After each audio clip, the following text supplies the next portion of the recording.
Holiness. What is it? Straight from the Catechism of the Catholic Church, all Christians in any state or walk of life are called to the fullness of Christian life and to the perfection of charity. All are called to holiness. Be perfect, as your Heavenly Father is perfect. But what does that look like? Holiness nowadays may seem like this unattainable thing, this checklist of things you have to do. But in reality, we are all called in different ways. We are all on our different journeys. It is through our individuality that we encounter the Lord ever so differently. It is through our stories, our experiences, that we can inspire each other and strive for more. So I decided to take my phone, this tiny mic, and ask people, what is holiness to you? Through this series, you'll hear different people share their testimony of when they decided, yes, this is something I want to continue with. You hear stories of hope, of mercy, of love. You will see how diverse the church is. This is the road to holiness.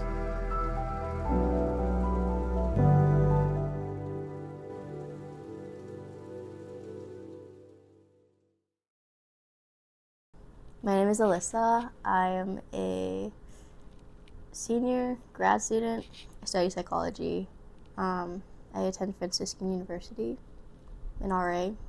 I'm in Crown of Creation household. Yeah.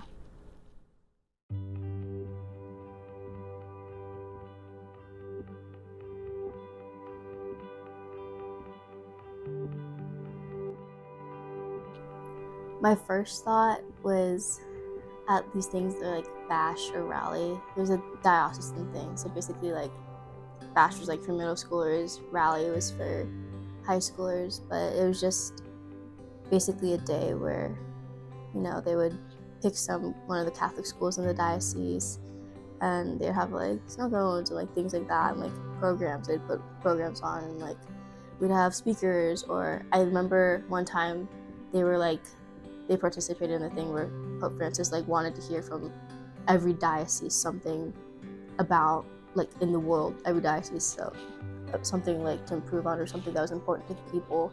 And they asked us and like we were just telling them. It was like really, really cool, honestly. A lot of breakout sessions, confession, always adoration at the end. And I think both times that I got to go to those things, adoration was impactful. I think 8th grade when I went to Bash, that was the first time I went. I remember sitting in, I think Bishop O'Connell, Bishop Ireton, one of those, in the auditorium, like front row, and like looking at the Eucharist. I can't even remember if it was during Mass or adoration, but I remember like feeling like I'd always been there. Like in that moment, I was like, this is eternity. And I think that was like super impactful, and I still think about that a lot. Like I can feel that feeling if I close my eyes and like think about it. I'm like, yeah. In that moment, not that I had forgotten my family or anything, but in that moment, it was eternity. Like that was eternal. A lot of getting through the times when like faith or believing was hard is like just complete abandonment to the devotion, like complete abandonment. Like I don't understand what's going on. I don't even know if I know that I know or believe. I don't know the quality of my belief, but here it is. And like this, I think the simple action of like just like still going to Mass or like still putting in the effort helps a lot. I think a lot of it comes down to just like keeping going with the sheer habit and routine of it. And like while it might not be like the fullest commitment to it, there's still a goodness in that, and being like, I'm offering it. And even if I feel like I'm not offering it perfectly, which we never do, it's there and it's available for his use. I love that. It's like that, like Father Rufino's one homily where he was like, we are all capable of a partial yes, and that partial yes is all he needs. I could have a 1% gift and he would take that and run. So I think it's just sticking to it, just really just sticking with the habits, even if at that point they're just habits, or even if for that time period they feel like just habits. I mean, it's kind of like with friends or like your significant other, like when you're fighting, it's like you still do the things that are just habits, just still keep going. And I think with that is kind of like a trust in myself of like,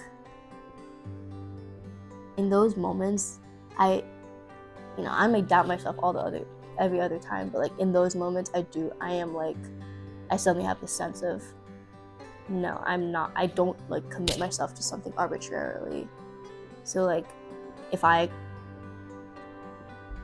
and from my own past experiences, like getting through what I've gotten through, or like just the things I've seen in other people, or like personal experiences, like my encounters with the Eucharist and things like that, or even the way that I remember feeling, like that's just too undeniable for me to not,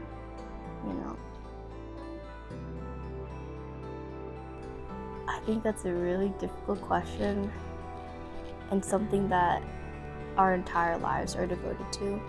I think I take a lot of the way I've thought about holiness from Saint Therese, with her little way.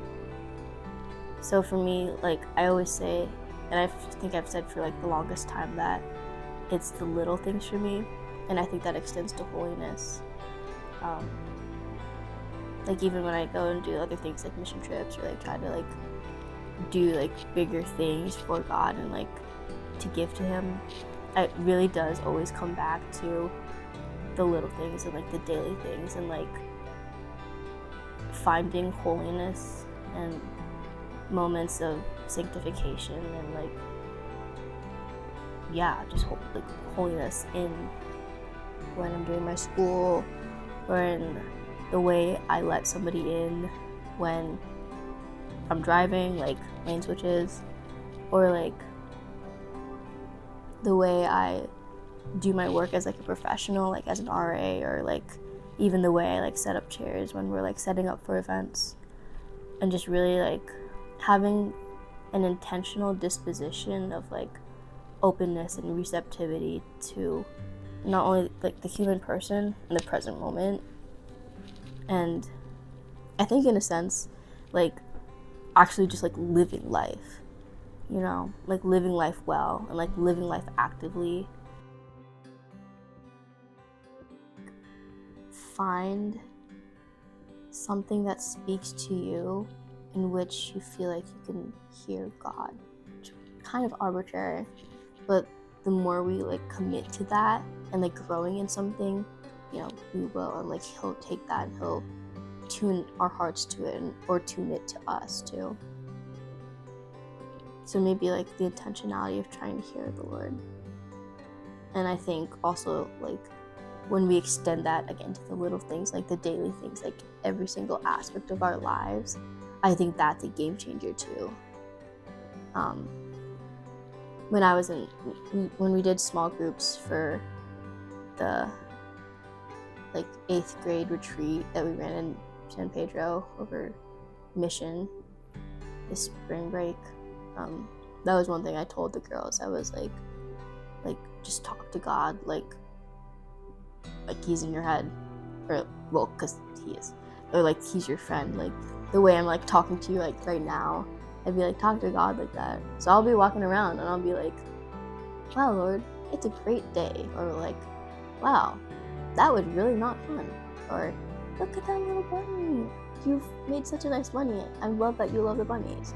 And like it sounds so odd, but like when you make it personal, that really does like shape our hearts and our own dispositions. So I guess trying to learn how to hear the Lord, or like picking a way that we want to try to hear Him, and then extending that to like everything. like in our day-to-day lives. But then also finding like community, whether that's at like youth group is critical. I think youth group is such a game changer, and I see that for myself, like going out and trying to find the community, and like part of that does take some voicing of ourselves, so like being bold and like going out and putting ourselves out there to be available to others too. Whoever's watching this, like, you're good. Like, this is so cool to make, and like as I'm like looking at Izzy behind the camera, like my friend, I'm like, this is so cool to make, and I'm so glad that we're making it, and I'm so glad that you're like seeing it however you're seeing it, because you're so good. And like, I don't know, yeah, man, like strangers, thinking about strangers watching this is wild, but like some part of me wants heaven for you so bad. And I don't know, you've got it. You can like just keep running, and see you in heaven, I guess.